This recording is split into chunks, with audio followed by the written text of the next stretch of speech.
Hey guys, today's encouragement comes from Psalm 27, verses 13 and 14.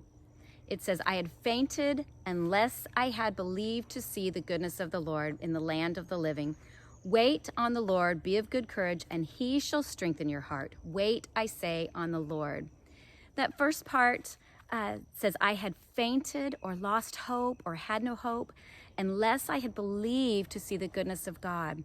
We've got to believe. God's word is true from cover to cover, and he wants to turn things out for your good. I've been through situations many times over where I would have lost complete hope had I not known, had I not believed that God is a good God, and he has worked things for my good over and over and over again. And then it says, wait on the Lord, be of good courage, and he will strengthen your heart. We talked about that last week. Go back and read those. But he wants to strengthen you. But what is this waiting on the Lord? It's not like waiting for my children to get ready to go somewhere or waiting for someone to come over for dinner. I looked it up in Strong's Concordance. It says in the Hebrew, it means to bind together, patiently tarry, and expect. So we're supposed to be binding together with God with every need that we have. Talking to him, venting our frustrations to him, letting him know how we feel about situations, talking to God, and then bind together. Ask him to provide and to meet the needs and to come in and fix these situations that we have. And then we expect him to do the work. And we patiently wait, we patiently tarry, knowing that it's all in his timing.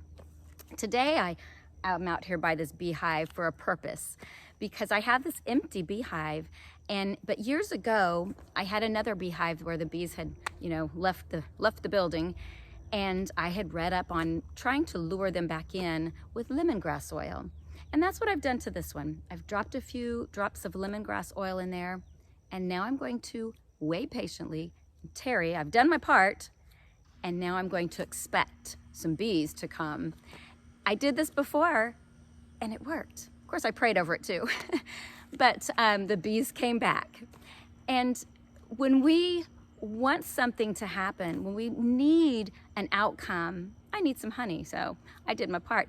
But when we need God to come in, we've got to do our part. We need to talk to God about things and then expect him, believe that he's going to do the work. So this week, I'd like you to read all of Psalm 27. It's another little short chapter. The whole thing is so encouraging. I read just this little bit. Actually, I ended up reading the whole thing because I got those 2 verses this morning and read them, and they just really encouraged me. And then I thought, let's go back and read the whole chapter, and the whole thing is really good. Get in God's word, let it encourage you. Trust God, knowing he's a good God and wants to work everything out for your good.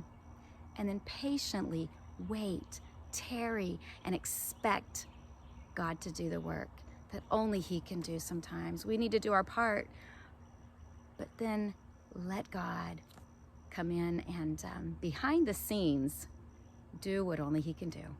Have a good week.